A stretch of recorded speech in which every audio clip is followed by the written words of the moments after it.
pemahaman kami di Komisi 1 ini adalah pada saat draft ini diserahkan itu draftnya sudah semifinal sehingga kami sudah menganggap bahwa draft ini memang sudah tersebar. Sebenarnya draft yang tersebar di media sosial itu sudah ada dan itu memang draft yang sudah ada pada saat RUU TNI dibahas di periode sebelumnya dan inilah draft yang dibilang salah oleh petinggi DPR sehingga menimbulkan pertanyaan mana sebenarnya draft yang memang dibahas di dalam Komisi 1. Jadi ini ada di pembahasan awalnya ada di Badan Legislasi kalau kata Deng Ical begitu, dan ini Komisi 1 tinggal menerima.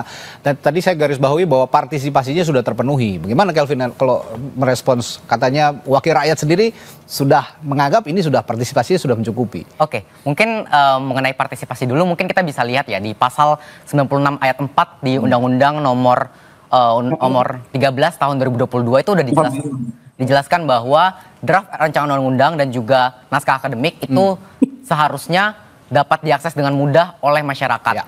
Dalam hal untuk bisa kita sebagai masyarakat untuk mudah untuk memberikan masukan terhadap undang-undang tersebut gitu. Nah, dalam hal ini mungkin kita sebagai warga negara biasalah kita bisa melihat bahwa sebenarnya dari kemarin, dari awalnya pembahasan ini dari tanggal 11 Maret kemarin mulai dibentuk panja sampai dengan tanggal 20 sampai dengan sekarang bahkan kita belum melihat bagaimana draft RUU ini ataupun naskah akademik ini telah dirilis melalui website DPR RI. Bahkan petinggi DPR sendiri pun mengatakan bahwa naskah yang ataupun draft yang telah tersebarkan di media sosial itu bukanlah draft yang dibahas oleh mereka di dalam DPR gitu. Dan yang kedua juga mereka mengatakan juga bahwa memang sengaja tidak diberikan karena takut untuk menimbulkan perdebatan. Yang mana ini sangat berkontradiksi dengan negara demokrasi yang kita percaya selama ini di Indonesia gitu. Oke, ini yang dikatakan oleh Kelvin ini sangat masuk akal sebenarnya Deng Ical bahwa seharusnya diupdate, dan saya pun sebagai jurnalis begitu beberapa kali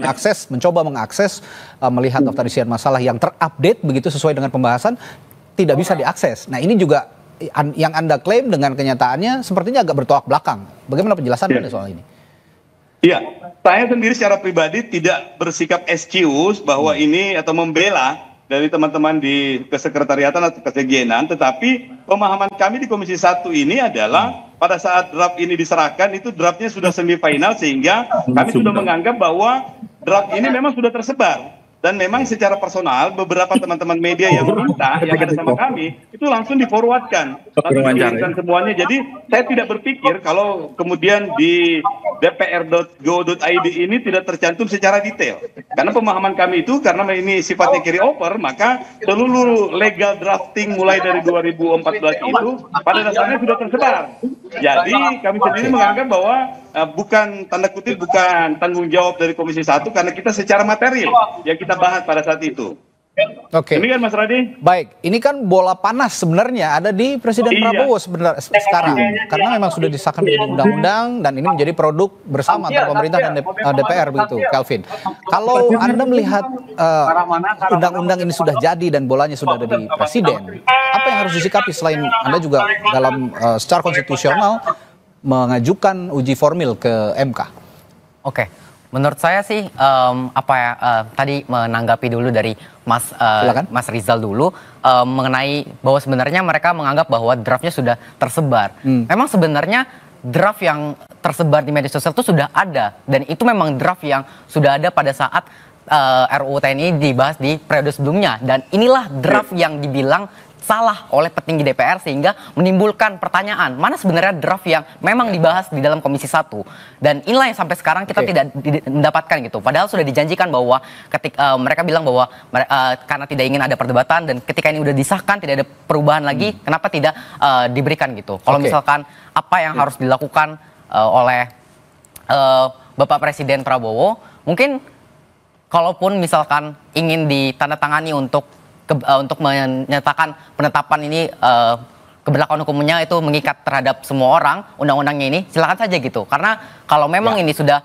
disahkan, bahkan ya udah kita justru permohonan kita menjadi lebih sempurna karena udah ada undang-undang nomornya berapa, udah ada di lembar negara. Jadi tinggal kita lihat saja apakah MK akan memutuskan ini sah secara formil ataupun tidak sah. Ada langkah yang sangat konstitusional melalui Mahkamah Konstitusi yang diajukan oleh Kelvin. Ini juga kita harus apresiasi. Tapi saya terakhir sedikit untuk Kelvin, melihat peluang uji formil yang Anda ajukan. Bagaimana sejauh ini, Kelvin?